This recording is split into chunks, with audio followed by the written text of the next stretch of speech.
James bond बहू। गंगानगर में सुमन अपने बेटे योगेश, बहू मीना और बेटी शीला के साथ रहा करती थी। मीना ने लॉयर की पढ़ाई की होती है और वो जॉब करना चाहती है। सुनो जी, मुझे एक डिटेक्टिव एजेंट के यहाँ जॉब मिल रही है। जॉब? वो भी डिटेक्टिव का?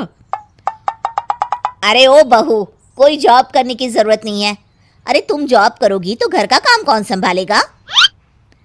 मीना घर के कामकाज पर ही ध्यान देने लगती है। सुमन भी उसे काम पर लगाए ही रखती है। इधर शीला कुछ ज्यादा ही वक्त कॉलेज में बिताने लगती है।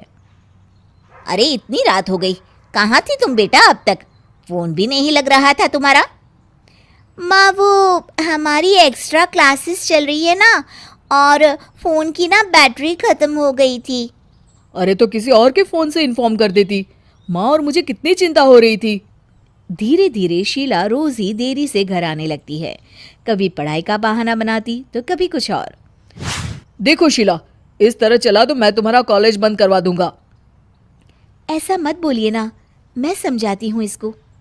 मीना शीला को समझाने की कोशिश करती है, मगर वो उल्टा उसे ही झाड़ देती है। शीला, इस तरह घर रोज लेट आना अच्छी बात नहीं है। मुझे मत सिखाओ, बहू हो तो बहू के जैसे रहो। अरे मगर मैं तुम्हारी भलाई के लिए बोल रही हूँ ना शीला। दाल में कुछ तो काला है, मुझे पता लगाना पड़ेगा। मीना अपना डिटेक्टिव वाला दिमाग लगाने लगती है। वो शीला की एफबी और इंस्टा प्रोफाइल्स को अच्छे से चेक करती है और उसको शक हो जाता है कि शीला का चक्कर किसी साहिल नाम के लड़के के साथ चल रहा होता है। वो शीला को समझाने की कोशिश करती है। शीला, वो लड़का अच्छा नहीं है, उसे छोड़ दो तुम। मेरे मामले में ज़्यादा घुसने की कोशिश मत करो। वैसे भी मैं उसको भैया और माँ से मिलाने ही वाली थी। हाँ। थोड़े दिन बाद शीला का बीएफ साहिल अपने पिता के साथ उसका हाथ मांगने आ जाता है। मैं शीला से बहुत प्यार करता हूँ और उससे शादी करना चाहता हूँ। जी, मेरा बेटा और शीला एक दूसरे को अच्छे से जानते हैं। मेरा बेटा बहुत ही जल्द दुबई काम के लिए जाने वाला है। दुबई? हाँ, मेरी नौकरी लग गई है वहाँ। अगर आप लोगों को ऐतराज ना हो तो हम इन दोनों का रिश्ता कर देते हैं। सीमा दुबई का नाम सुनकर प्रभावित हो जाती है और योगेश से सलाह मशवरा करके रिश्ते के लिए हाँ बोल देती है। अजी, अब जब बच्चों ने एक दूसरे को पसंद कर लिया है तो हम कौन होते हैं मना करने वाले? आप तो उसके दुबई जाने से पहले ही शादी तय कर दीजिए। हे भगवान, क्या हो रहा है ये सब? बस दुबई का नाम सुनते ही माँ जी उनकी बातों में आ गई। मुझे ही कुछ करना पड़ेगा। अब सुनिए जी, आपको नहीं लगता माँ जी ने रिश्ता तय करने में जल्दबाजी कर दी है? हाँ, सो तो है। बस मुझे तो ये लग रहा है कि हमें पहले लड़के और उसके परिवार की अच्छे से जांच पड़ताल करनी चाहिए। तुम माँ के फैसले पर शक कर रही हो मीना? नहीं जी, मेरा वो मतलब नहीं था। तो और क्या मतलब था? चुपचाप अपने काम पर ध्यान दो और घर की मुखिया बनने की कोशिश मत करो। हे भगवान, ये ऐसे नहीं मानेंगे, मुझे ही कुछ करना होगा। मीना अपना डिटेक्टिव माइंड लगाती है और साहिल और उसके परिवार के बारे में पूरी तरह से जांच पड़ताल करती है।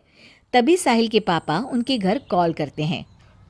जी, वो साहिल की दुबई जाने की टिकट करवा रहा था। अगर आप हाँ बोले तो शादी होते ही शीला भी उसके साथ ही दुबई चली जाएगी। अरे नेकी और पूछ पूछ जरूर करवा दीजिए। ठीक है ठीक है, वो ना थोड़े पैसों की कमी पड़ रही थी। आप बस 1 लाख रुपए ट्रांसफर कर दीजिए हमारे अकाउंट में। जी जरूर, बेटी की खुशी के लिए कुछ भी। मीना सब सुन रही होती है। माँ जी, ये आप क्या कर रही हैं? हम उनको अच्छे से जानते भी नहीं हैं। अरे तू चुप कर, हर वक्त टोक लगाती रहती है। मीना को जांच पड़ताल करने पर एक बहुत बड़ा सबूत मिल जाता है। माँ जी, मैंने आज तक आपसे कुछ नहीं मांगा, मगर आज कुछ चाहती हूँ आपसे। अरे बोल भी दे। वो मेरी एक दोस्त है ना जिसका नाटक है, मैं चाहती हूँ आप सब भी चले वो देखने। अच्छा, बस इतनी सी बात? ठीक है। और अगले दिन शाम को सब तैयार होकर नाटक देखने जाते हैं। स्टेज से पर्दा उठता है और सभी देखकर हैरान हो जाते हैं कि स्टेज पर कोई और नहीं बल्कि साहिल और उसके पापा ही होते हैं। अरे साहिल यहाँ कैसे? माँ जी, वो साहिल नहीं मयंक है और उसके साथ उसके पापा नहीं बल्कि सह कलाकार सिद्धार्थ है, जिसे वो अपना पापा बनाकर हमारे घर ले आया था और वो नाटक कंपनी में ही काम करता है। वो साहिल बनकर आपको चीट कर रहा था। हे भगवान, अरे अरे ये सब क्या है? माँ जी, इतने दिनों से दोनों का पता लगा रही थी मैं, तब मुझे इन सब बातों का पता चला।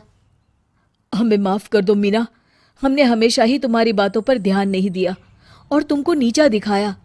आई एम सॉरी भाभी। हाँ बहू, आज तुमने मेरी बेटी की जिंदगी बचाई है। तुम तो सच में डिटेक्टिव हो, डिटेक्टिव। ऐसा मत बोलिए माँ जी। अरे नहीं बेटा, हम लोग हमेशा बेटी और बहू में अंतर करते थे, मगर अब से ऐसा नहीं होगा। अब से तू अपने पसंद की जॉब करेगी और एक डिटेक्टिव बनेगी, हमारी बहू जेम्स बॉन्ड।